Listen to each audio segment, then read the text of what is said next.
Whenever designing in product at all, because as product designers, most of the application we're going to be designing for is for a mobile phone, smart TV, smartwatch, applications. Most times, even at pros tend to design application for AR.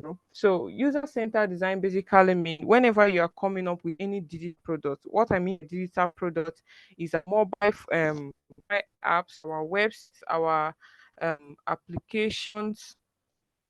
That's what I refer to as digital products. So whenever designing any digital product as a product designer, you don't just tend to jump into the software. We've been making use of Figma, so go on to understand how Figma works. So you don't tend to like jump into the software and start designing. The first thing you need to understand is the user you are designing for. So user-centered design has to deal with putting the user, which is the people that is going to be using your product. You're putting them first and center. You need to like understand the need of the user, because anybody that is going to the application that you'll be designing is a product design, and the person has a need. So whenever you are designing any product, you need to understand the people you are designing for. As a product designer, you don't just rush and start putting color to rectangle, drawing shapes, or pushing pixels, just like what I saw in some of us in our portfolio. You don't just rush into Figma and start designing, or you see any product on Dribble and start copying them to start designing. No, you need to understand the users you are designing for. Any app you see on Play Store is being used by users, is being used by human beings.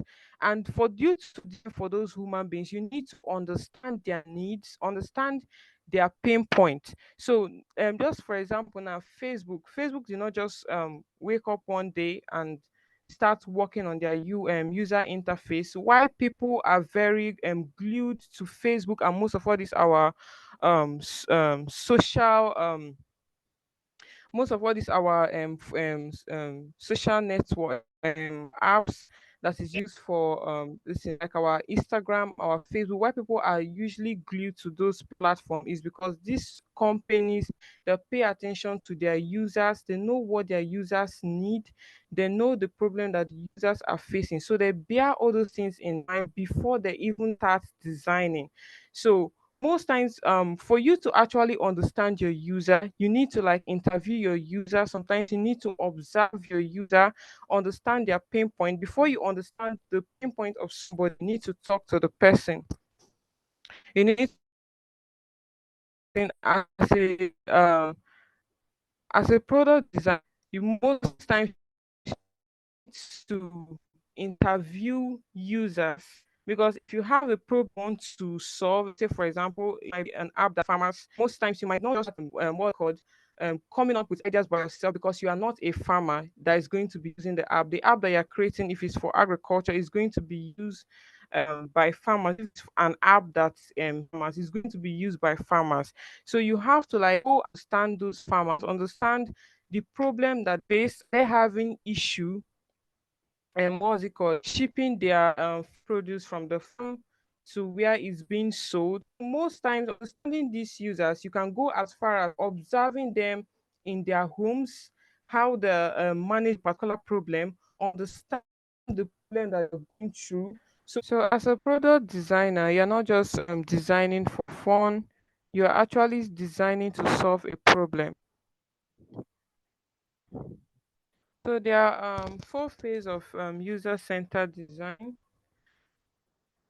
So the first phase is understanding the user and the context of use. So when I reviewed our design portfolio, I noticed that some of us we are just coming up with designs. We didn't have it in mind that whenever you are being asked to design a product, a digital product as a product designer, you're not just designing for fancy. You're not just designing for fun.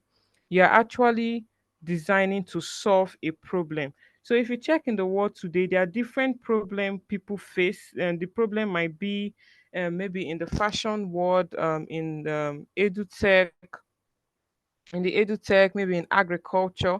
So most times as product designers, we create application that help solve this problem that we're facing in the world. So I just want everybody to have this mindset that as a product designer, you're not designing for fun. Even before you start designing, you need to like come up, understand the user's need. So user-centered design has to do with like understanding the user that you're designing for, because those applications, those digital products you're going to be designing for is going to be used by real human beings. And nobody just comes to your app and nobody comes to your app for fun. Nobody downloads your app from the Play Store just to have fun. People download app on Play Store because the app is actually solving their need. So as a product designer, whenever you are designing any product at all, because most of the products will be designing as product designers as for mobile app, the applications that will be used on mobile, either Android or iOS, desktop application, web apps, SaaS applications, even applications that will be used on smartwatch, smart TV, even AR or VR. So whenever we're designing this digital product, we're not just designing it for fun. We're designing it bearing in mind that there are people that are going to be using this product. And for us to design for those people, we actually need to understand their pain points, understand their needs, understand what they are going through. So just for example, there are so many apps that we use on our mobile phone. Most of all those apps, either it is a fintech app or is an app that is used for gaming. We did not download that app just to look at the app. We actually downloaded that app because the app can actually solve um, our problem.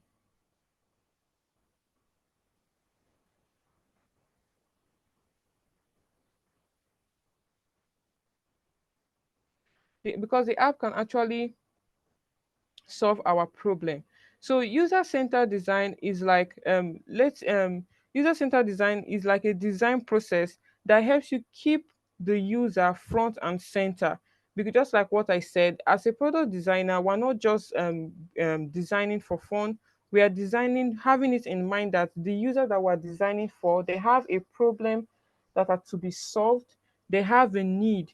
There are different needs in which people face. Let me say, for example, you want to create a fintech app, because one of the major issue we're having right now in Nigeria is to transfer funds from outside country, or from Nigeria to outside country, or from outside country to Nigeria. I think that's like a fintech issue, an issue we're having. So you can create an app that actually like solve that problem. So most times when designing an app, you need to like bear in mind that there are different user groups. There are some users that some of them you need to bear in mind that there are some users that have some like eye problems. So you need to like when designing, you need to like use some colors that are going to like help them, that when they come to your app they can see. So you also need to like make sure that your app is actually easy to understand, because whenever you're designing an app, you always need to know that the app is not going to be used by you, it's going to be used by users that are not even in your locality. Let me say, for example, you're designing a fintech app for this program I just made mention of. You know quite well that the app is not going to be used by you, it's going to be used by another set of users. So you need to like make your app very easier to use in a way that you don't need to like hold the hands um of those users for them to like interact with the app. So if you notice very well, there is something that so if you notice very well, most of our social media apps, most times when we use them, we are very addicted to it. This is because most of these people, most of these big tech companies, before they come up with these their apps, they tend to like understand the users very well. Sometimes they even go as far as like even observing the user, how the user use the product or the problem the user is facing even in their house. For example, like Facebook, there was a time that a news came up that people are so glued to the social media the same way they can be glued to hard drugs. That's because those social medias, they pay attention to every details, ranging from the way the color they use, the way they structure their app. Even before they enter the UI, they make real life research. So we've been talking about understanding the user. How can you understand the user? You understand the user by talking to them, interviewing the user. Let me say, for example, you want to create an app that helps university students to order food from the confine of their hostel. So you know quite well that there's different students, there are different students in the university that have like different pinpoint. For example, when designing that kind of app, the first person you should have in mind is the year one student, because most times when a year one student comes to school, the year one student does not know their left and their right. So the app should be in a way that it's there should anybody creating that kind of app should also have like the year one student in mind. These people, they are new to the whole school system, they don't know how to move around the campus, so the app should be easier to use, bearing in mind that there are some users that are they are very new to the whole um and school system, that might find it difficult to locate even their classes. It talk like and should be easier to use. So you might have another scenario of people that maybe they have night class, and they might want to like eat first before going to class in the night to read. So basically, what I'm basically explaining now is like personas, because by the time you start understanding the users you are designing for, you tend to come up with user persona. So a persona basically helps you to like visualize your users, on visualize the user, because most times when designing an app, there are some apps that when designing that app, you need to understand the age of the people you are designing for. You need to understand their frustrations. You need to understand the way they think, the way they reason, the way how their daily activities is. You need to understand their motivation. So why I'm basically taking time to explain more about this is because as a product designer, you don't just jump into and whatever tool you're using to design to just start designing. You are designing to solve a problem. You are designing to solve a problem. And whenever you are designing, you also need to bear it in mind that the application you are designing for is going to be used by real life users. You're not the one using the app, the design. So most times when you come up with designs, you need to like allow your designs to be you need to like test your designs. We'll be talking about more about and we'll be talking more about testing in a bit. So you need to test your designs with real life users to understand whether the people you are designing that application for, whether they are finding the application easier to use. Even when you are testing those your applications with real-time user, you still need to you need to observe the way they are using the application. So product design is beyond drawing rectangles, because most people they tend to like rush into product design because they feel is kind of easy, is similar to graphics design. No, product design is not graphic design.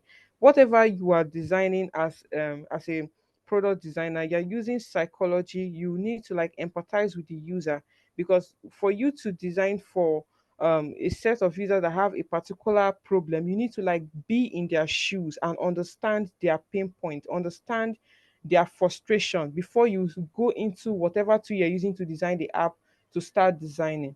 So they are basically four phase of user-centered design. So remember what I said about user-centered design. User-centered design is an approach that puts the user front and center, that bears in mind that the that focus on the user, because the user we're designing for, they have a need, they have a problem, and we're not just designing our digital product. What I mean by digital product is our apps, our web applications, our the application that is used on smart TV, smartphone, applications that are on our laptop. They're basically called digital products. So users that are going to be using those products, you need to understand them before you start designing. So that's what user-centered design is all about. So for you to understand those users, most times you need to interview them. Interview them is like talking to those users one on one. You need to talk to them one on one. Another way to also understand the user pain point is by sending surveys.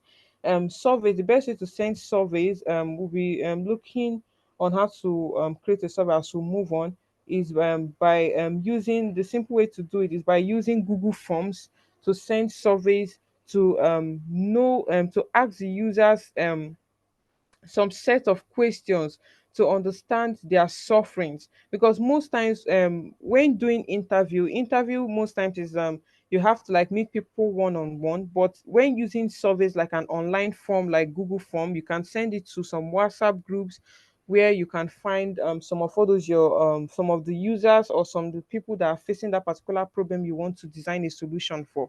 So I'm talking about survey now.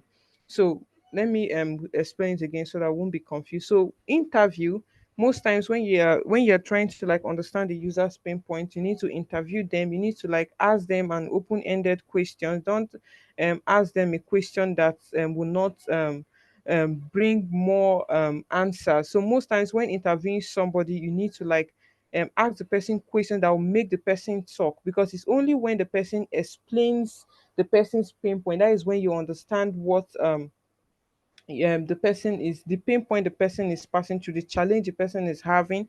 So most in just like what I said, interview, you're talking to the person one on one.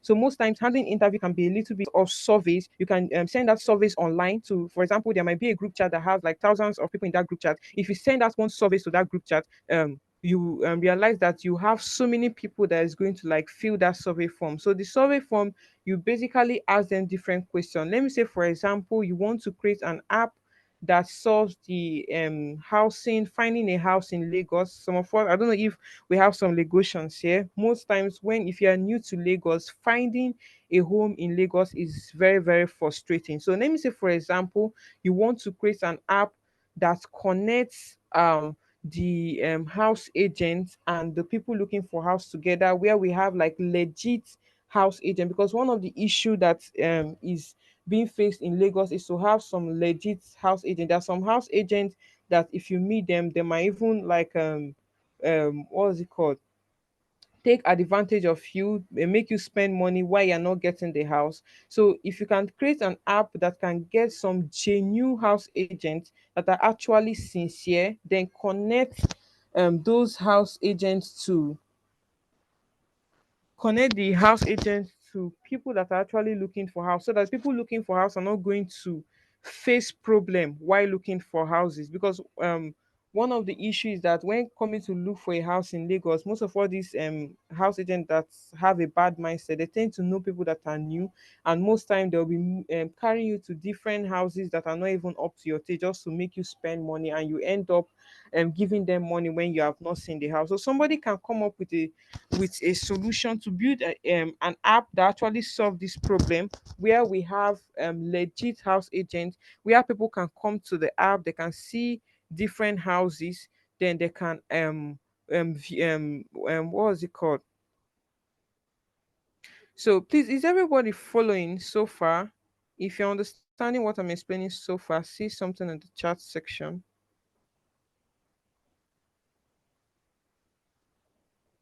Is everybody understanding? Are you following?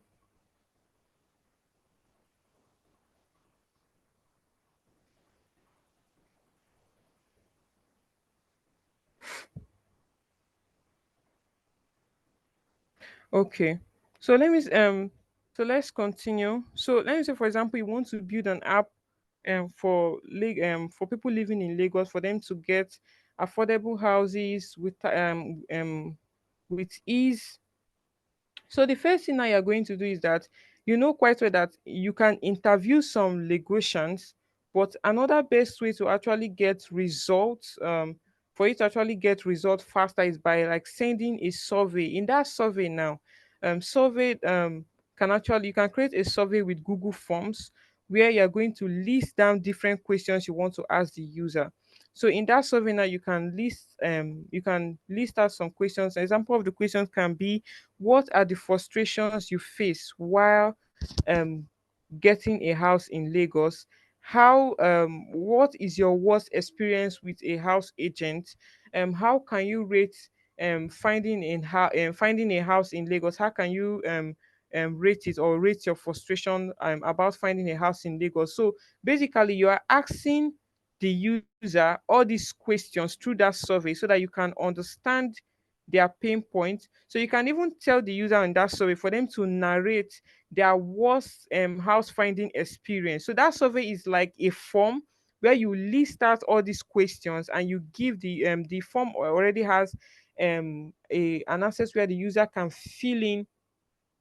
um can fill in their answer. So that Google form gives you an give you a way you can share the link. So that link, you can share it to different group chat where you can find Lagosians, and when they fill the form, you can be able to like get feedback on the pain point of people facing this kind of issue. So with that, you can know the how to like start creating your futures. Because one thing about understanding users before you designing an app is that, because you understand the suffering of the user, and what they are going through, their pain point. If for example you are creating this kind of app, what the user wants to come to the app to find, so all the features you'll be designing for that app is going to be tailored to the user. You'll not just be designing based on how you feel. You'll be designing bearing it in mind that there are actual users that are going through that issue. So that's basically what user-centered design is. So there are four phases of user-centered design. We have understanding the context of use,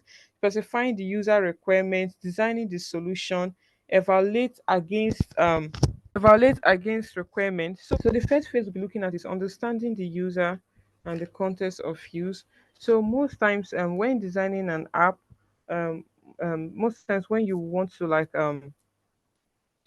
design an app, most times you need to like understand, because let me say for example, so let me take for example, you are designing an app and you're done designing the app.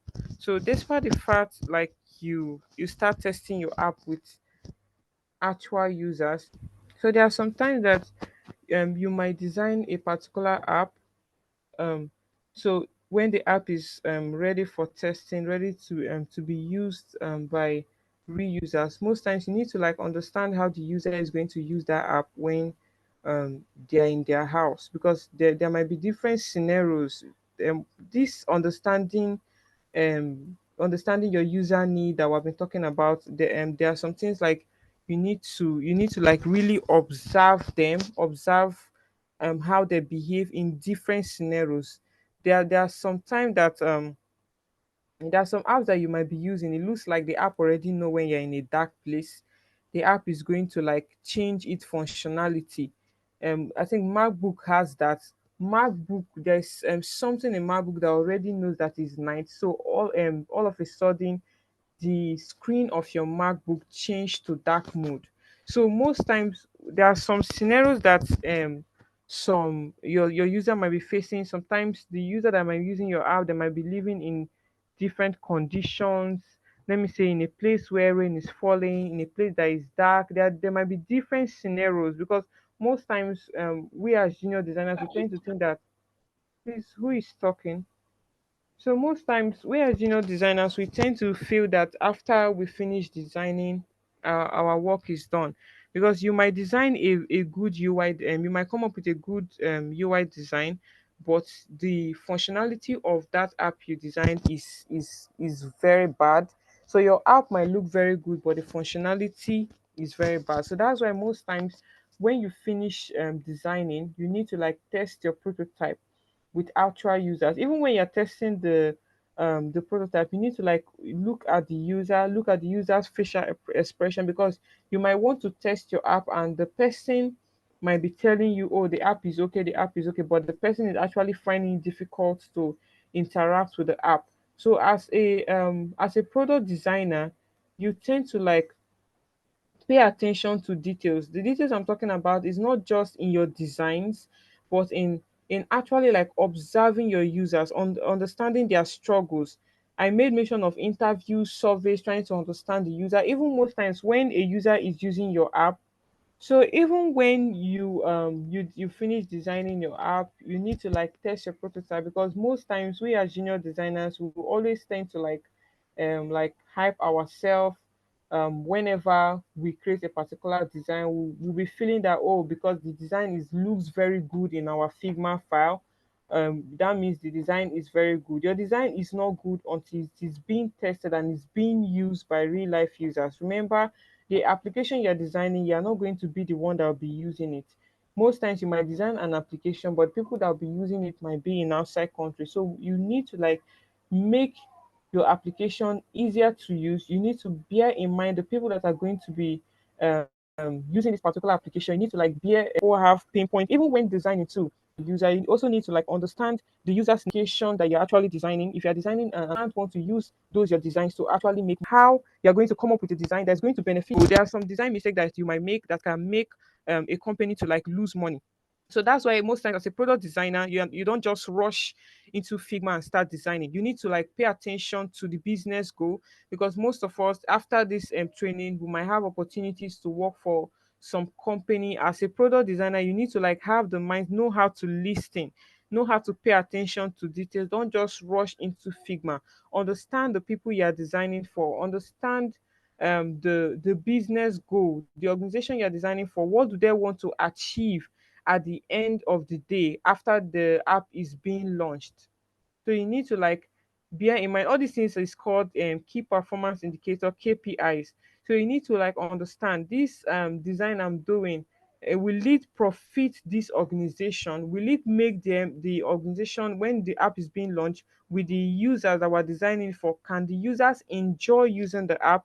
One of the reasons why we are very addicted to using most of all these social media platforms is because most of all these big tech companies, they spend huge amount of money in user research. User research has to be still deals with what we're talking about in user-centered design, where you tend to like understand the user. You make several research. Sometimes if you're design, if for example now you want to design an app for people in India, you can't be in Nigeria, like what's it called, assuming the behavioral pattern of people in India. And most of all these big tech company with huge budget, if they, for example, they want to design a particular app targeted to Indians, they're going to send out user researchers to go to India to camp there to understand how the an Indian person behave, their culture.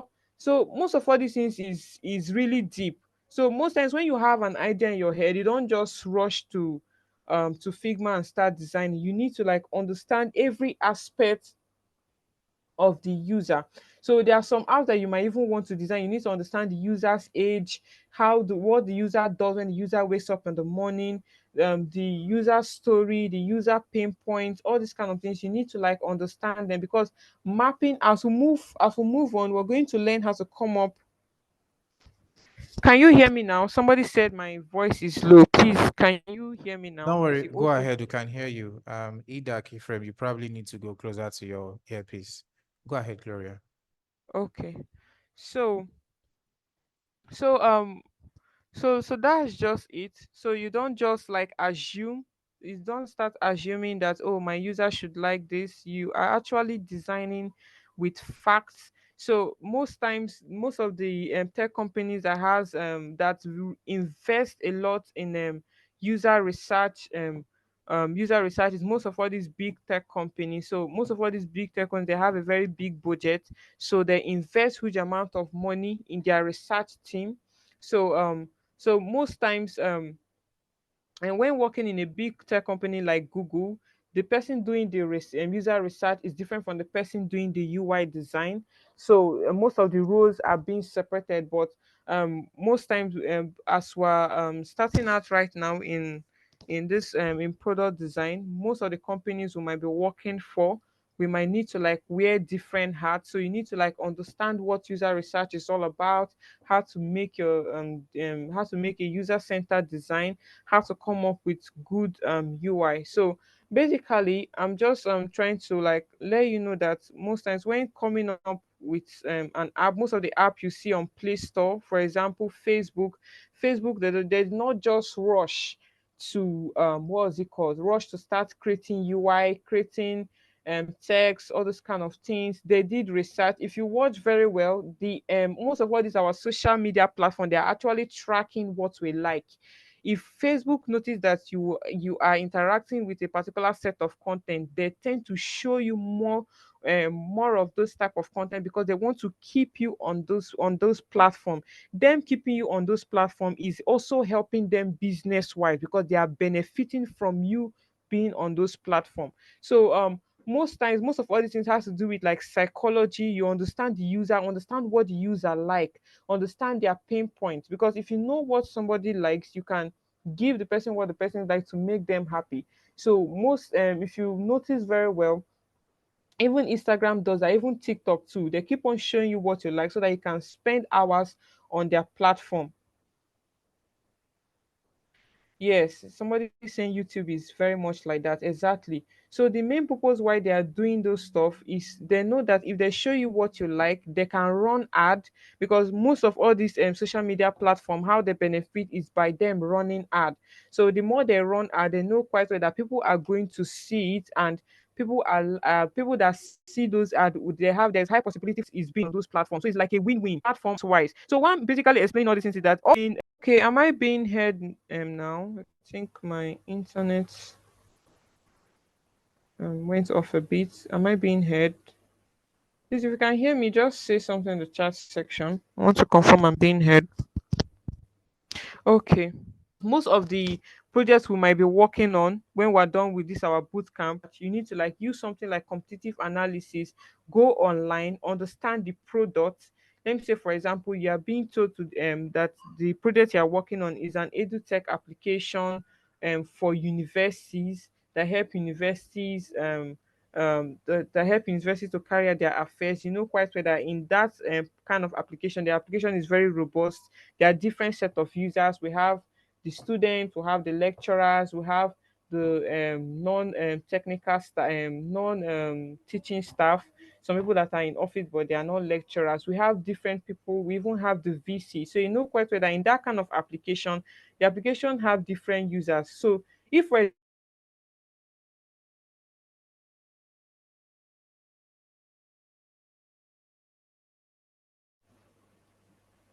So if, for example, you're the one handling that project, you need to like go online and see other existing applications, see how those people come up with their own design pattern, see how they come up, see the what their users are talking about them.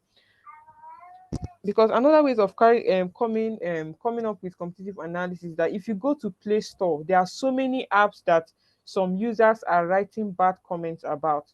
So through that way, you can know that, oh, this particular app is not really helping this user.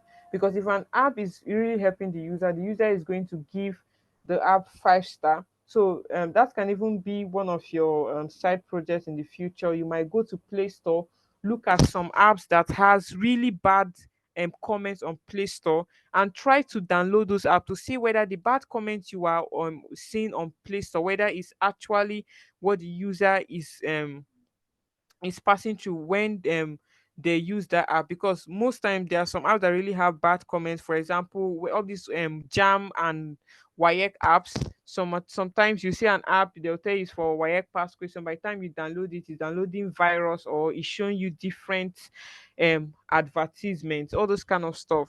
So most times when looking at all those kind of things, you tend to know that, okay, if you are designing this kind of application, you need to like make your design to be very user friendly, easier for people to use. You need to like use colors, use a bold font, and also bear it in mind that the people that you're designing for are jam bites, and most times the application has to be simple in a way that they can take questions, they can see what was it called, the correct answer. You basically need to like understand what's going through in somebody that is writing jam, what is their pain point, understand what the person's pain point is. If the person is downloading an app, will the person want to download an app that when the person downloads the app, the person will be frustrated? No, the person wants to use an app that is going to like solve all their needs. There are different needs that somebody preparing for jam or WAEC has. So most times, if you are trying to design any application, solve write down the problem you are designing for, so that it will be clear to you. And as we move further, we're going to learn how to create a user persona, because a user persona helps you like visualize the user, makes you to understand that the application you're using is going to be used by real life people, going to be used by real life people, so that you always like have them in mind. So the next thing we're going to be talking about is um 5 steps for human-centered design in mobile apps.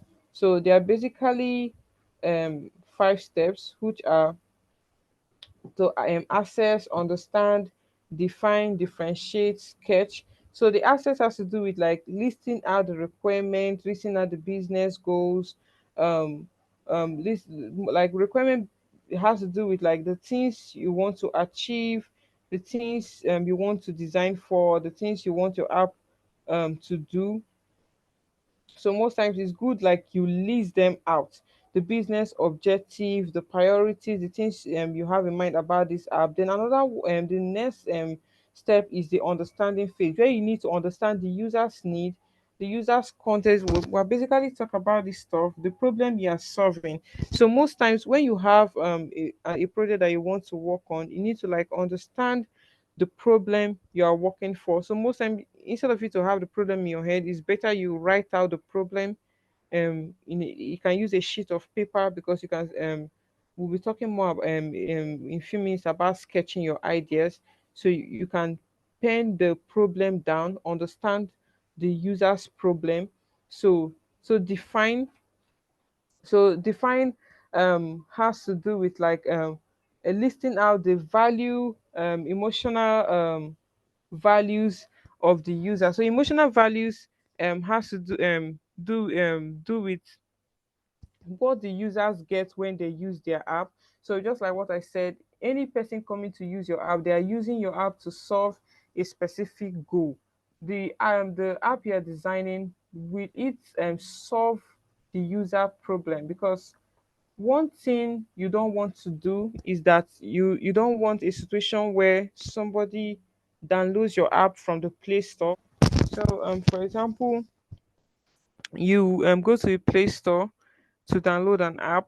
So let me say, for example, you download this app because you want to. Okay, there was this scenario where some companies we are trying to. I think that this particular app I'm about to explain is being used outside country. So this particular app help users to find urinaries around the area, like a place where they can ease themselves. So in this kind of scenario, when somebody goes to Play Store to download the app, because you know quite well that somebody that is planning to somebody that goes to Play Store to download the app already have the app installed on their phone. When the person opens the app, the person is opening the app because the person wants to find the closest urinary close to them. So in that kind of process, you know quite well that somebody that is pressed to ease himself, the person does not have time to start filling forms, filling all these what I mean by form is all this. And when you go to an app, the app will tell you to create an account, log in, all those kind of things. So um so in that kind of situation, there is no need to start telling the user to start like filling in their name, filling in their email, all those kind of things, because you know quite well that the problem that the user is facing at that point is for the user to urinate. So you don't need to like start asking the user those kind of question. So that I think this illustration I'm telling you about, I read it in a book, in a UX book. So different company created this app. Some companies created their own, having authentication flow. What I mean by authentication flow is this your normal login, your sign up forms, forget password forms, all those set of things, like to for the user to sign in or create an account before the person can use the app. So different companies that wanted to create an app to solve this particular problem, they created their own app, having this authentication flow first. Then there was a particular company that designed their own. This company did not even add authentication flow. Once somebody downloads the app from Play Store, the person just goes straight to the home page that will show the person different urinary around the person's vicinity, making it very easy for the person to like ease the person himself. Because the main um just like what I said, there is no app that was created for fun. Every app was created to solve a problem. So in that kind of scenario, now you know quite well that, the app that does not have all this authentication flow is actually solving the problem, because the immediate time the user needs that help, the app was able to deliver. Please, is everybody following? If you are following what I'm saying, say something in the chat section. If you're understanding so far, yeah. So most times, even just like what we've been talking about.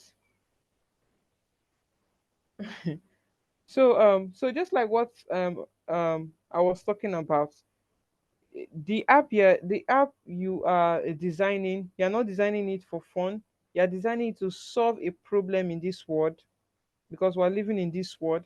You're using the app to solve a problem either in the fashion sector, in the fintech sector, in edutech, in agriculture, different sector, whether electricity or anything. You're using the app to solve a problem. So users does not want to um, come to your app. Okay, users does not want to come to your app and start feeling frustrated, because there are some bad apps that when remember what we're currently explaining now is the 5 steps for human centered design in mobile app. The first step is the access, where you list out the business objective, the requirement, then understanding. You have to understand the user you're designing for, the user pinpoint. So where we are currently at now is the define phase that has to do with the emotional value and the value proposition of the user, where emotional value is what the user will get from the app to support their tasks and their goals, the futures the user find useful. Because whenever you're designing, you need to like design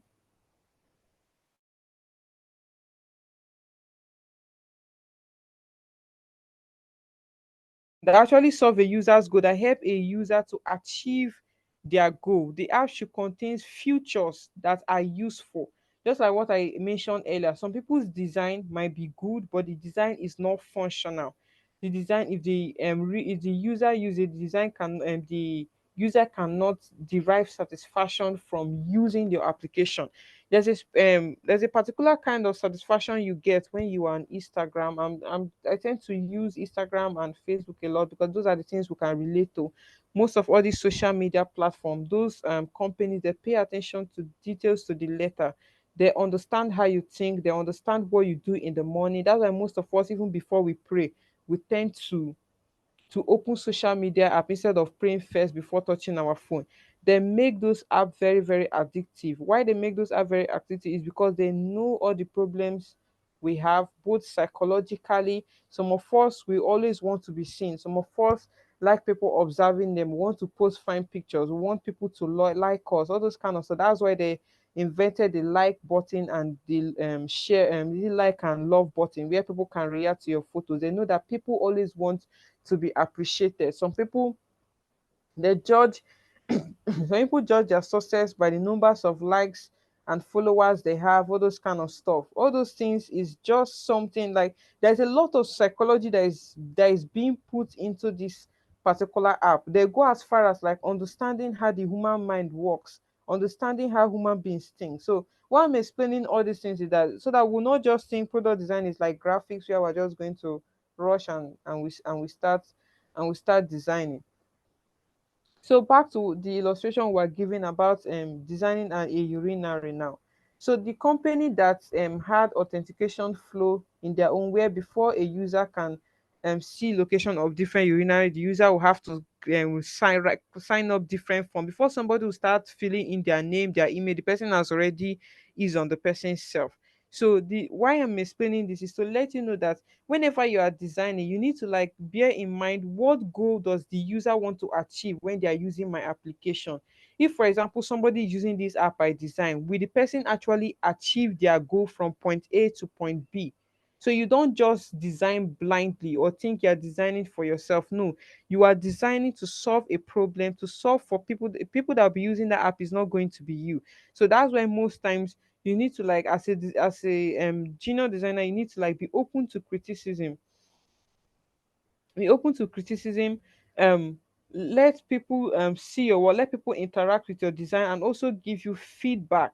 So the next phase and the next step under the 5 steps of human centered design for mobile app is the differentiate the differentiate phase, where you tend to like what was it called, list out your different strategies. You have understand the user, you understand their emotional values, you know the business requirements. So you now start like listing out different things that is going to help you to start like sketching out your ideas, your apps. So most times when sketching out your idea, like this is why I mentioned that whenever you have an idea in your head, it's not good for you to just rush to Figma and start designing. You need to like sketch your ideas.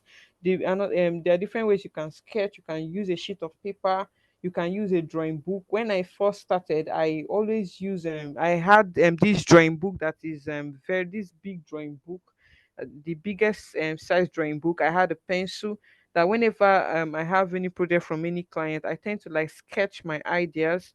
So you sketch your ideas on paper, because you know, okay, the user is facing this particular problem.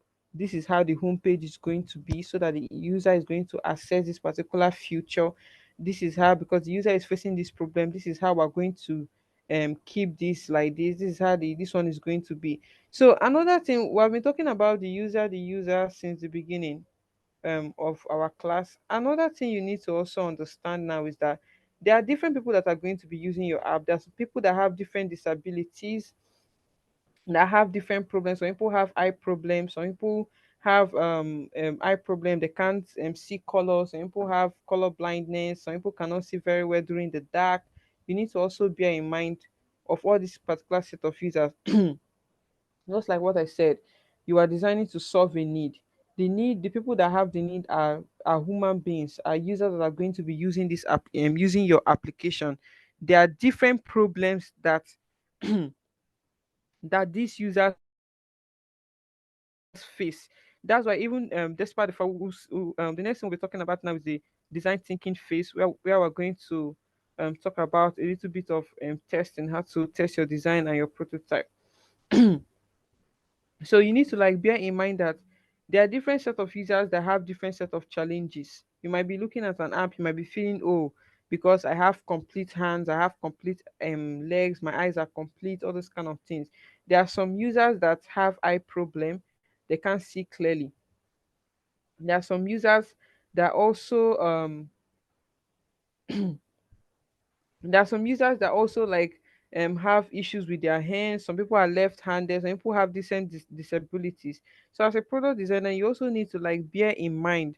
So Figma has this function, this plugin that helps you like to choose colors, because whenever you're colors for using colors to design, you need to like choose a particular color that is not going to hurt the user's eyes. There are some colors that you use for people that have color blindness, that is going to hurt their eyes. So you need to like have all these things in mind. There's some technology that is being invented, and I think it's called text to speech. Text to speech functionality. I think there are different apps that has that kind of functionality, that convert text to speech. These are like for people that can't see. You also need to like create technology in a way that people that can't see, they can also use your applications. So because people that somebody that cannot see, the person can read, the person can likely hear all this kind of stuff. So most of all these things, why I'm mentioning all these things is that most of us, we feel product design is like graphics, is very easy. We just draw apps, we draw this one, all those kind of things. Even in the aspect of people that have eye issue, you need to like know the kind of font size, the font size you are using. You need to like know the font size you are using, all these kind of things. You need to like put it in place. So basically, from what I've been explaining, you understand that design is not product design is not just graphics. You have to like keep the user front and center, understand the user's pain point, the user's problem, the user's challenges. Understand, because sometimes a user might have a particular problem, and the user might be um trying to use like a I'm trying to look for the best way to put it so that you understand. A user, just like for example, before the invention of touch screen phones, people were actually used to using button phones. People don't know that life will be more easier by them just like punching on screens and interacting with a mobile phone, that they can just interact with the screen instead of button. So it was until Steve Jobs created the first iPhone that have this touchscreen functionalities where people can interact with your mobile phone by touchscreen. That was when people started knowing that, oh, this button phone they have been using for so many years, they have been suffering. So most times, some users they actually have they might be facing a problem, but they might not know they have that particular problem. They might be using a particular way to patch up that problem, to manage the problem. So technology is like is most times when we create application, when we create any application at all, it's actually to make life easier, to make life better, to easing the stress of the user, to create applications that actually solve the user's problem, to solve human problem. So that's just basically it. So the next thing we'll be talking about is design thinking. So, design thinking is a non-linear iterative process that teams use to understand users' challenges, assumption, redefine the problem, and create innovative solutions to prototype and test. So, basically, what this has to what design thinking is all about is that you are basically understanding the user. So, all the things we have been talking about today is all about understanding the user, putting the user front and center. Design thinking, you tend to understand the user's frustrations, the user's challenge, the problem they are facing, create solutions that can actually solve that problem. So they are basically um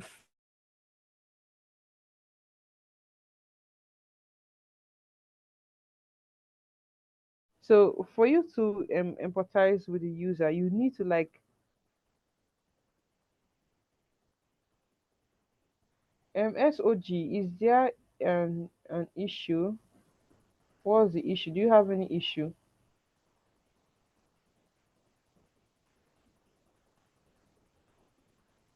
SOG. Okay, please. It looks like you're a little bit distracted. Please try to follow up with the class. So let's continue. So, so in the empathize stage of design thinking has to do with like empathize basically mean you try to like imagine yourself in the shoes of the users that you are designing for. Because for you to empathize with the person, you need to like feel the person's pain. Imagine yourself being the person. So as a product designer, you need to like have and you need to learn how to like empathize with the users that you are designing for, understand their struggles, understand their pain.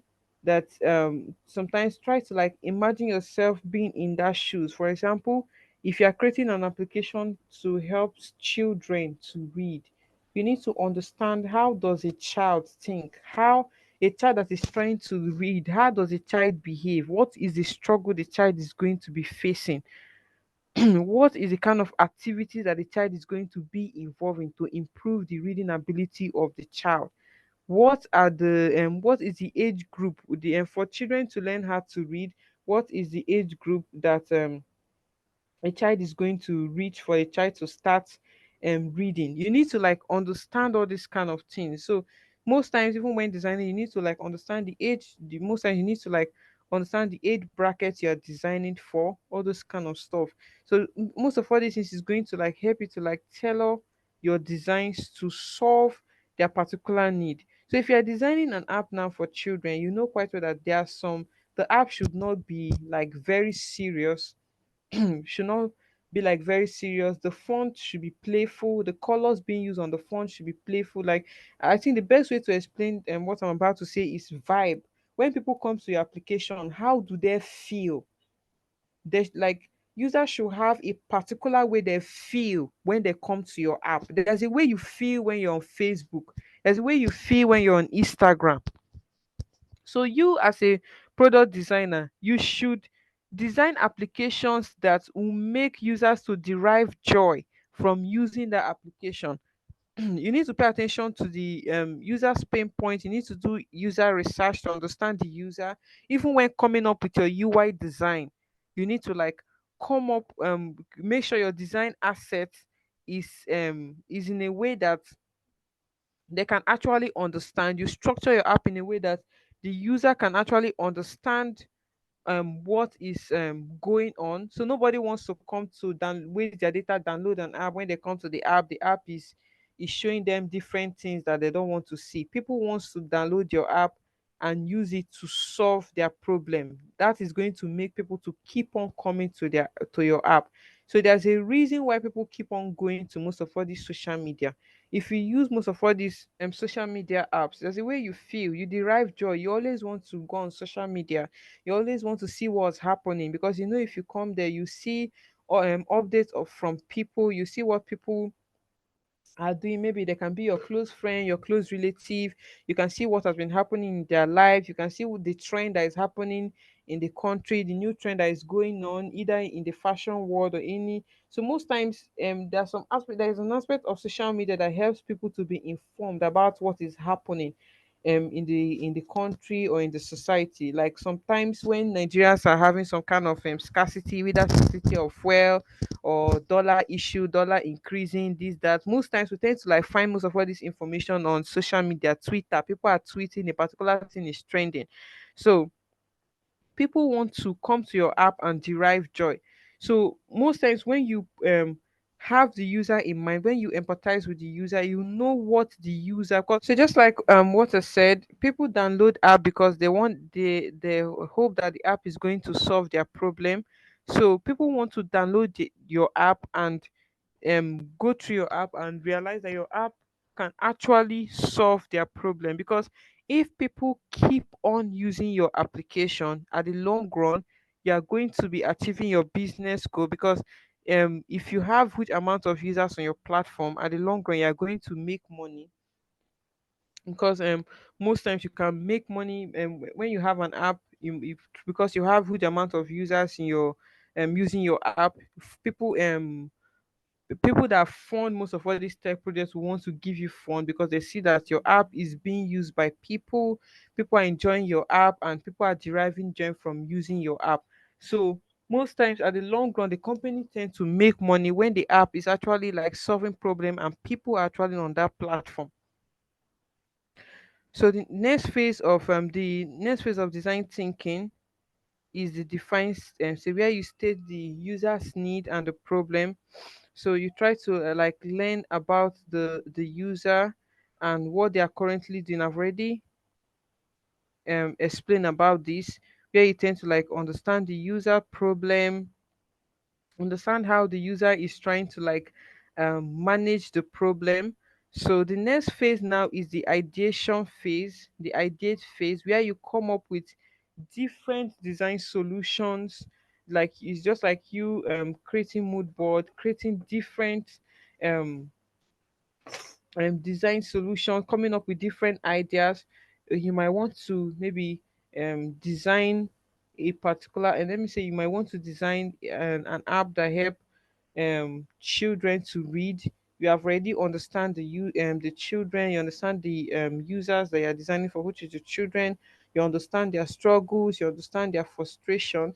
Then you start coming up with design ideas, because you now start coming up with design either what particular color are we going to use, what particular app is on the market that is already solving this kind of problem. You can download the app, you can go through the app to see what the app is already using. Because like basically this ideation phase is all about creating idea, as many ideas as possible. You're trying to like create idea, how would the app be, How are we going to structure the app? How will the functionality be? When will this functionality come after the next functionality? You're trying to like come up with different ideas that is going to like solve that problem. Design ideas, you come up with different ideas. Sometimes you can use sticky notes. So if you are working in a large team, sometimes different there are some teams that have different designers in their team. Just like what I said, if you are working for a big company like Google that has different user researchers, different UI designers, different visual designers in a team. So most times, all of you is going to be in a particular. It can be an office where you start creating ideas for this particular application after making your whole research, understanding the user pain points. You have gone through your interview, you have observed the user, all those stuff. So you start coming up with solutions to solve that problem. You can start coming up with different solution. It can be, how would the app look like? How we're going to structure the app? What should be the first thing the user should see when they come to the app? What are we going to do when the user is facing this particular issue? What if the child has this particular issue? How would the app be? If the child has if a child that is blind is using the app, what how should the reading app be? You start like visualizing different things. So with this ideation phase, you're going to now, and with the ideas you have come up with, you're going to select the ideas, and it's going to select the ideas that is most important, because you might come up with different ideas for a particular problem that you want to solve. You might come up with different idea, but you're not going to use the idea. You're going to choose the most important idea that is going to like solve the problem. So you're going to, from the ideation phase, when you have come up with different ideas, you choose the idea that is most important, and that's going to help you to like prototype. So prototype is basically coming up with your UI design. So you come up with your UI design, you come on Figma because you have already understand the user pain points, you have come up with different ideas, all those kind of things. So you start prototyping your app, structuring your app. Most time, even before you start designing, you need to like create something called user flow information. So the user flow has to do, how would the user move when they are using the app. Then even the information architecture has to, will all cover in the whole of this thing as we move on. So information architecture has to do with how will you structure information in the app so that somebody can find their way around the applications, either for mobile, for web app, for any digital product at all. So you need to like structure it before you start coming up with the actual prototype. So after coming up with this prototype, you need to like test it on real users. So most times, there are sometimes that some tech startup might not like have huge budget. So they just come up with the prototype. With what I'm calling prototype is your designs. The designs you come up, the your designs you come up you designed in Figma. When you finish your design, you when you finish designing coming up with your designs, you prototype it in Figma. We have something called prototype where you link each screen to the next one. We're going to cover that as we move on. So when you prototype your screen, so instead of you to move it straight to the developer, because most times there are some companies that you might be working for, they might not have enough money to like pay designers, pay developers. They just want to the UI designer and the product designer to come up with the designs first, so that they can use the product, the design that the product designer came up with, to test it with real users before they can actually develop it to reduce cost. Because it's actually a bad thing after, it's actually not so good after you have what is it called, you have what prototype, come up with the designs, then you push the designs to the developer. When the app is being developed, you now realize that the app that you spend money to develop is not actually solving the problem. That's like wastage of the business money. So most times it's better prototype is being made with most time prototype can you can actually test with real users, even with your sketches, with your low fidelity designs. So instead of going to the high fidelity, you actually use the low fidelity. What I mean by low fidelity is the UI design, the ones you have not added colors. So you just use your low fidelity to test with users, but you can also use your high fidelity design. That means the one that you have already designed, you added color, you added images, all those things to test with users before it's being developed to save cost. Because it's actually good you test your prototype with real-time users before um what's it called, before you start you finalize on the app that the app is on, because the app is not done until the user's problem is being solved with that app. So this design thinking process does not end. So there might be some time that after you have what was it called? The first phase we covered was the empathy, empathize. After you have empathized, after you have defined, you ideate, you prototype, you test. So there's also some scenarios where even after you have launched your product on Play Store, you are still iterating. What I mean by iterating is that this design thinking phase does not end, despite the fact you have already launched your app to the Play Store, because most times we as junior designers we tend to feel that, oh, because we have finished designing, that means we are done with the project. You are not done with the project until the people you are designing for derive satisfaction from that app. So in most cases, your prototype is being developed by the developer, then it's being pushed to Play Store if it's a mobile app. Then you tend to like look at what people at the feedback users on Play Store are giving are complaining about the app. Maybe you launch a particular app on Play Store and people are complaining, oh, this particular feature is not working, all those kind of things. You know that you still need to come back to the design, work on the design, make sure that the the feature you are working on suits the need, the complaint that um the user made complaint of on Play Store. So you keep on working on the app that way till the app becomes better. Even if you watch in recent time, WhatsApp is constantly changing their UI. WhatsApp is not, despite the fact they are big companies, they have launched WhatsApp, they are still working, improving on the design. So that's basically what I mean. So despite the fact your product is being launched, that does not mean the improvement of your app ended. So this design thinking phase does not end. Despite the fact your app is being used by people, you still tend to understand the people that are using the app. Are they deriving joy? Are they actually finding the app useful? The goal that they want to achieve using the app, are the goal being solved? How are they using the features? All those kind of things. So if you find out that a particular feature that you designed for is not solving the problem, you come back to the drawing board again and start working on those app again, coming up with different ideas to solve that particular problem the user made complaint of. So that's just basically it about design thinking. So do anybody have any question so far? So do you have any question? If you have any question, you can drop it in the chat section.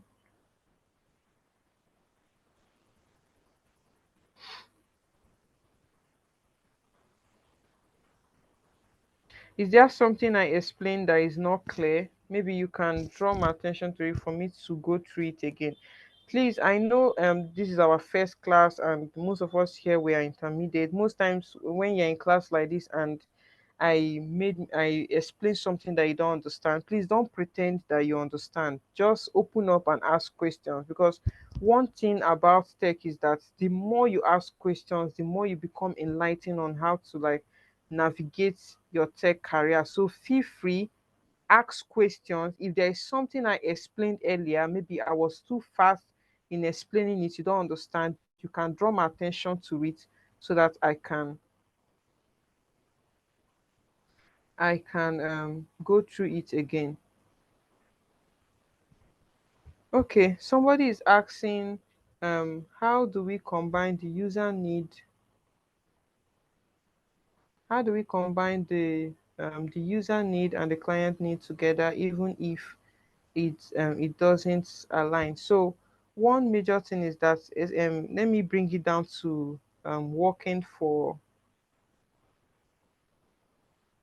Okay, somebody's also asking for the, is it, do you make competitive analysis? Somebody's saying competitive stuff. Do you make competitive analysis? Okay, let me answer the first question. So the person asks, how do we combine the user need and the client need together? So let me bring it down to Nigeria now. So the one of the right now that we are on this boot camp, when we're done with the boot camp, most of the people we might be working with is working for Nigerian tech startup. So most times you need to like understand what the, because um when working for, I want you guys to understand something. Please pay attention to what I'm explaining. It's really going to help you. Please pay attention to it. So when just like what we have been explaining from the beginning of the class, we made mention of doing research, doing interview, doing coming up with what is it called, survey, sending out surveys, all those kind of things, understand the user, talking with the user, observing the user, how they use the app on. So most times in a tech startup, working for a Nigerian tech startup, some things about Nigerian tech startup is always fast paced, because somebody might hire you for a particular design project and give you 2 weeks to come up to come up with the UI design. So in most scenario, the client that is hiring you has already done the research already. So you don't really need to start doing the research. Majority of the time, the client already know the user they are designing for. They know the customer they are trying to focus on, all those kind of things. So instead of you to start like opposing your decision on the client and be like, oh, I'm a product designer, I need to do research, you need to like listen, have like a listening mindset, listen to the client, because the client will be like, okay, we've already done our research. This is what our our users need. This is the way we want to solve. We want to design our application. This is how we want our application to be, because we have so and so users that have this particular need. So you're just basically coming into the project as a like a UI person, but you also need to like understand the problem that the project owner is talking about. The project owner is basically the person that is hiring you for the job. You need to understand what the person's business is all about. So there's this particular project I worked on some months ago.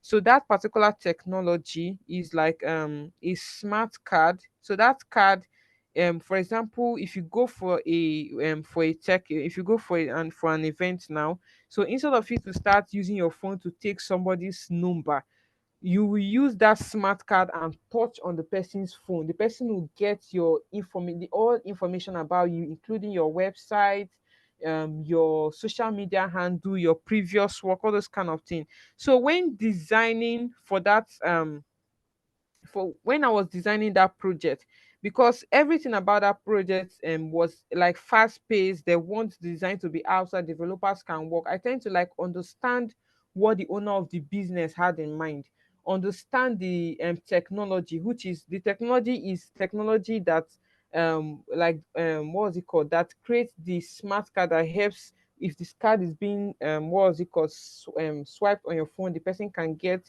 information about you. Please, is everybody following what I'm saying? Do you understand what I'm explaining so far? Yeah, yeah. Okay. So basically, what I did in that project was that I did not impose myself and start telling the person, "Oh, I need to understand the users. Let's go to field and start interviewing people." No, because most client that is going to be hiring you, they already know what they want. They have already done their research, so you're just coming in to use the findings that they have already made. You understand the person's pain points, understand um because another thing you need to also know, we made mention about empathy. You need to empathize with the user you're designing for. Most times you also need to like empathize with the project owner, because most times the person might want you to design things faster so that the person can launch to the market and make money. So It's just all about like dealing with people with understanding, have a collaboration mindset, learning how to listen. So if for example is a project you are working on, just like this smart card project I just made mention of that I handled some months ago. So what I basically did was to go to YouTube and understand how this technology works, understand other competitors. I made mention of competitive analysis. So in this scenario, the competitors are basically people that are into the same line of businesses, companies that are inside doing the same kind of thing as this particular company that hired me to be their UI designer are doing. Example of companies that use that kind of smart card method is Mobilo. We have thousands of them. So there was a time I sat down, understand what the structure of the application that the client had in mind, because the client wanted something that has an invoicing system, something that is a CRM. So the system is basically huge. So in that kind of scenario, you need to like understand how is a CRM works, all those kind of stuff. So the place where you be designing the interface for this smart card, you need to like understand how it works, understand how other people in that business, how they designed their own interface. So with that, it can now help you to like start creating your mood board, having some ideas in your head to start like designing. It's not as if you are copying exactly from the competitors. You might just look at their work to learn one or two things, to learn how they structure their stuff. So it's not going to give you an idea for you to start coming up with your own designs. So the person that asked that question, I don't know if what I explained answered your question. Yes, I Samuel. understand, ma'am. Thank you. Okay, Okay. Glory, can Deji. you hear me? Yes, I can hear you. Okay, so I let me lend my voice to this. By the way, I'm actually a product design person, right? In as much as I don't have portfolio, I'm a product designer without a product design portfolio. Okay, and when it comes to, I like the theoretical part of design. I love the whole aspect of it. I love UX more than I love UI. Now, I want to respond to her question, right? The very first one. It's very valid. One of as a designer, right, you will be blessed if you have a client that understands a user and have already done their findings, done their whole research and everything, and then they just call you in. Trust me, you'll be blessed. But I'll come from another angle where you face a difficult client, a client who doesn't know Jack, but at the same time, it tells you this is what I want. Now, one major rule in design is that your design should be user centric. It should be focused on the user. The user is all and all those stuff and blah blah blah, which is true, very very true. But there are situations where you will face and you meet a client who is requesting something that you are confident, very confident that it is not user friendly. You will meet it, and that's the reality. You will meet such situations. Now, in such situations, what do you do? First of all, I want each and every one of you to understand that you are a brand. Okay? You are a brand. And the fact that you're a brand, you should understand that it is not everything that you should be associated with. It's not every job that you should do. Some jobs can ruin your career, and that's the truth. I'll give you a typical example. There is an application I've developed.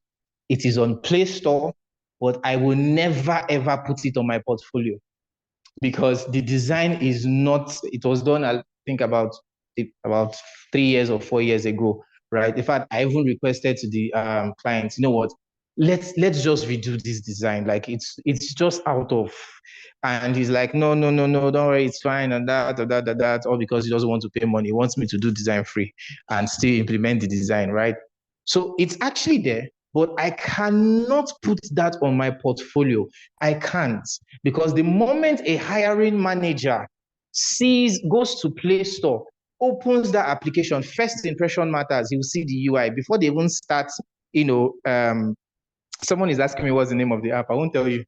Before they start engaging with the application, the design alone, some of them will not want to think that okay, maybe it's not the developer that designed it. No, it's not the developer. No, no, no. First impression matters. So they won't, if it is not user friendly, the designer, the developer, all of you are in trouble. You're giving you're giving your brand a dent. You've put a dent on your brand. So in situations like this, I usually like to ask people, what is more important to your brand? Is it the money, or is it keeping, or is it the value? You have, see, it's those options. You can decide to follow with the client who is asking you to build something that is not user friendly at all. Probably you could see, trust me, you meet clients that has issue with colors. They'll tell you, no, I want this color. No, no, no. I want to have red and yellow. No, I want to have it there. Or no, this button is small. Give me, I want it to be big. You will now be wondering, this size of this button is in my head. I'll use to click on this button, right? So in situations like that, you have to ask yourself, which one is more important? Is it the money you get from that job? Just do it, okay, no problem.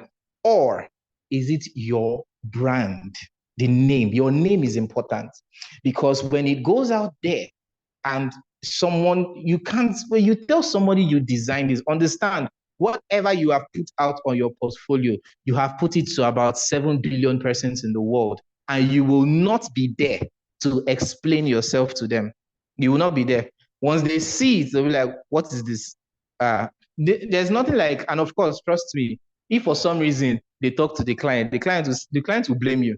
Say, it's the designer I called, though. It's the designer. Now see what she designed now. No, no, no, no. Clients will not want to. No, no, no, no. So it's very, very important, right? That when you face someone said Allega or use press button. When you face such clients, that's why I started by saying you'll be blessed if you have a client who understands the design process, who or probably have paid for this process to be done before you are involved. You'll be blessed. But when you face a difficult client, then you have a decision. I can't tell you which one to, because I don't understand. I don't know how your life is at the moment. Maybe you're looking for just at the least 50,000 naira gig, the least $100 gig. Maybe that's what you're looking for, and you don't mind. In fact, if you would have to do that, then maybe I'll just suggest, if you want to go for the money, please try as much as possible not to identify with that job, because your brand name is at stake. do not identify with it. Your name is at stake. I am begging you, because one of the things we do in KodeCamp is not just teach you, we still give you life lessons. Don't identify with it. You can do it, get the money, and just keep it to one side. Then what you can now do as an added advantage to yourself is to modify it for your portfolio. Make it better. Make it the best. Then you can put it, of course, that's after the product has launched. If you signed an NDA, right? You should not put out a client's project on your portfolio if the project has not been launched. Okay, so if you want to go for the money, then you have the option of just don't even put it on your portfolio. But at the same time, also try the empathy stuff. Try to also talk to your clients. It's not an argument, it's not fight. You can come, and have a conversation. Come with reasons, come with examples also, right? Try to convince your client. If your client agrees, good. If it does not, then you fall back on the other option. Thank you very much. Apologies, I spoke right. I just love to have conversations around UX stuff. Thank you. Gloria, over to you. Okay, thank you so much.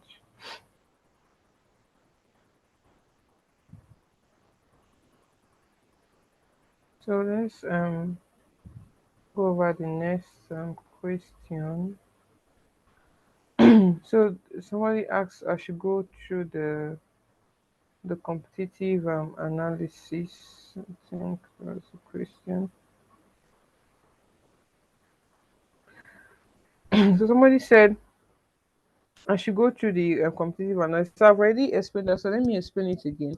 So competitive analysis basically has to do with, let me say for example, you're given a project to design an edutech application. So you're going to research, um, you go to Google, search for different, maybe the edutech application you're designing for wants to be used by Nigerian universities, all those kind of things, or Nigerian schools like secondary schools, primary schools. So you go to Google and search for different edutech application used by primary school university, depending on what you're searching. So you're not going to see different apps that does similar things. So you review them. So most times reviewing those apps, you tend to like see the place where those apps are having fault in. So you look at, okay, this particular brand, this particular people that have their own edutech application, their UI is poor, their design pattern is not good, their application is not user friendly, people are complaining about their app on Play Store. So when I'm designing my own, I should make sure that the app is user friendly, the structure is okay, users can find their way around this. So competitive analysis basically has to do with like reviewing other existing application, because most times, just like and what I explained, and also what Ike said, most times there might how this can actually happen in reality is that some projects, some clients might call you for a project and they might give you 2 weeks to come up with a design, 1 week. Some clients might even say 1 week. So because you are eager to make the money, you might even promise the client 5 days. So if you, for example, you are working in a very tight time frame, you don't have time to start sending out surveys, interviewing people.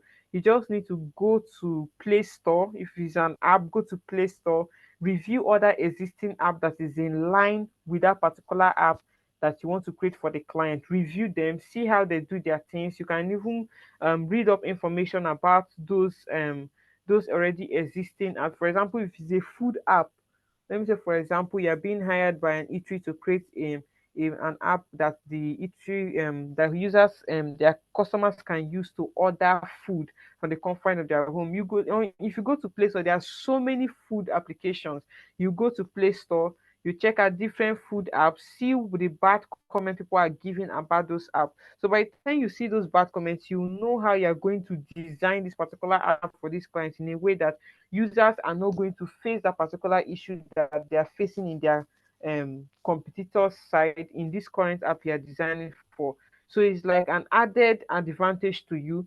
You go out, you see what other business competitors are doing, you see their pain point, you see their weakness, you take their weakness and use it to like work on your own app to make your own app better. So people use this method to like get customers from other companies. Let me say, for example, company A has a particular what is it called?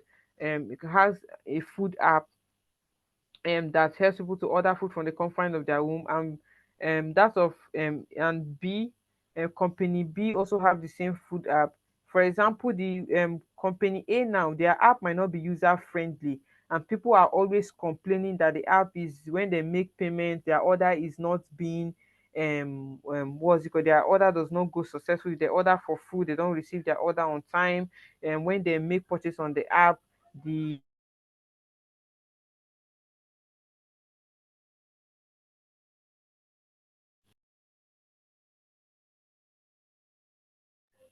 So let me say the people are complaining about company A's app, saying, "Oh, this particular app, when we're using it, the app is difficult to use. Even after ordering, the app does not tell you when your order is successful. Those kind of things." So you know quite well that when company A now cannot use this failure of this competitive B to use it as their own advantage in their business. So if company B now see this failure of company A, that the app is not user friendly, the app does the user does not know when they have made a particular purchase, even when their this thing is successful, they don't get feedback, the app keep offing and on, all those kind of things. So company A can use that as an added advantage and know that if I design my app and my app is easier to use, I'll the customers of this company A, I can get them and make them to use my app, thereby making my own customer base to increase. Please, I don't know if that answers your question. So that is just the basic way to like do competitive analysis. That's what competitive analysis is all about. You're using it to like get inspiration. You can use it to get inspiration, get weaknesses of your competitors, and use those their weaknesses to you can work on those their futures to use it to your own advantage. Please, I don't know if what I explained answered your question. I think it's Ike Emmanuel. that asked that question. Then Ayomide, Ike Emmanuel, I don't know if what I explained answered your question. Then Ayomide, Ayomide Alex is asking, okay. So Ayomide is asking, let me go through her question.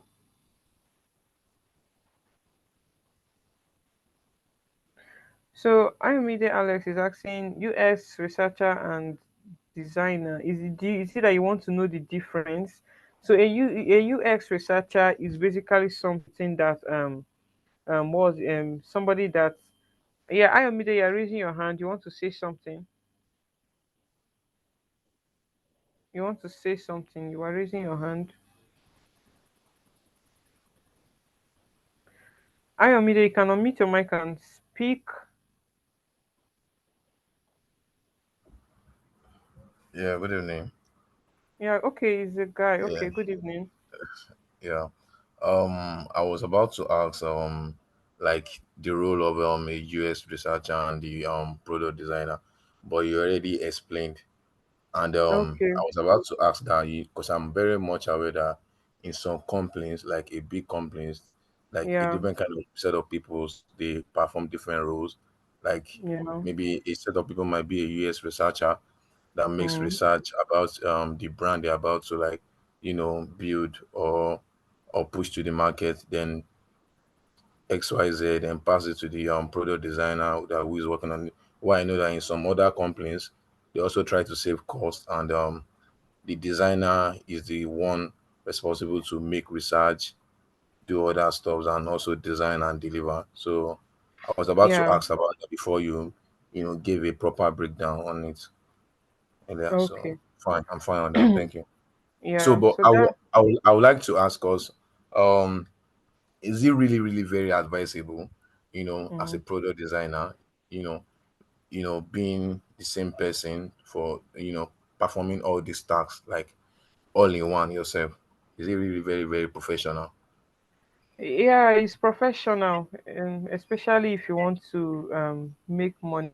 So this is how it works. Let me say, for example, you are working for a big company like Google.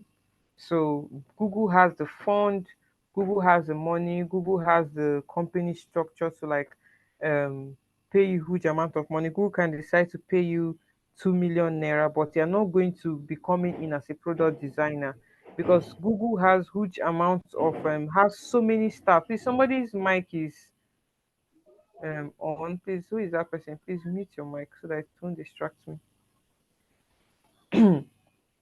So let me say, for example, there are different roles under product design. We'll be reviewing them maybe in our next class. Product design is a very huge umbrella. Under product design, we have different roles. We're covering that in details. But how this works in reality is that in a big company like Google, we have some people that their work is to do the user research. And inside this user research team, they are not just one person.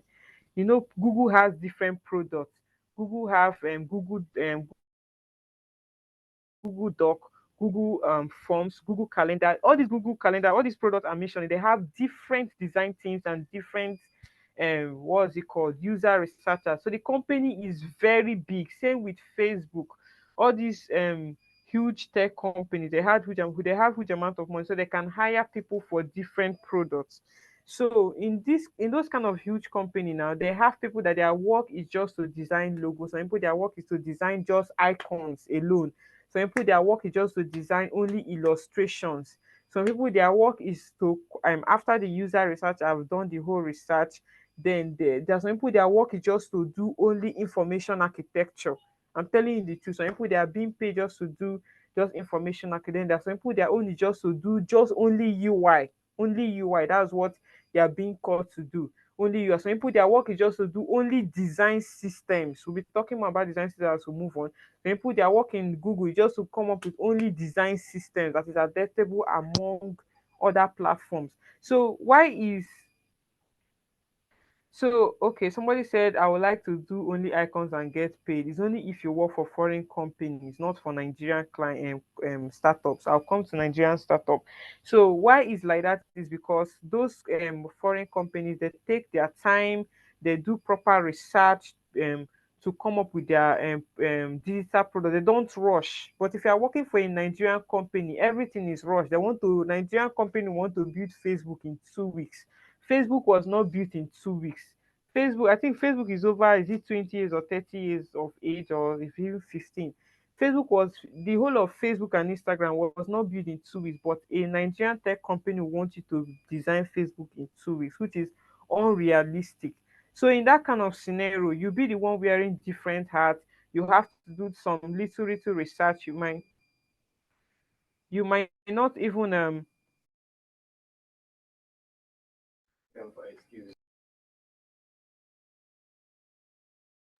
Your mic is muted. Yeah, so sorry about that. Let me turn on my gen. My solar is off. Just give me a sec. So sorry about that. So hello, so guys, I'm back. So let's continue. Sorry about that.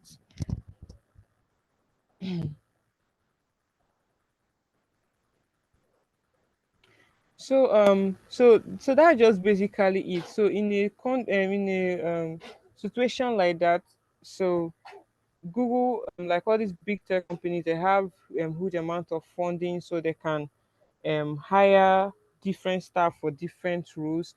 So for a tech startup now, you basically be the one to wear different hats. You be the one to do the research, do the UI. Sometimes they might even want you. Please, am I being heard? Can you hear me clearly? Yes, we can hear you. Okay, okay. I think it's we'll soon be rounding up. So so that's just basically it. So most of all these tech startups, they might even want you to even design graphic design. They might even want you to be a graphic designer. They want to hire somebody that knows UI, UX, and graphics all together. So that's just basically it. When working for Nigerian tech startup, you need to like wear different hats. If you don't know a little about everything, you might not really make money. If you say you just want to be a UX researcher in Nigeria, you're going to be poor, because the place that is going to value that your user research more is outside country when working for a foreign company, not Nigeria. Nigerian tech startup, they are basically after UI because this most of the CEOs have already done the research. So that's just basically we'll be discussing more about this in our next class.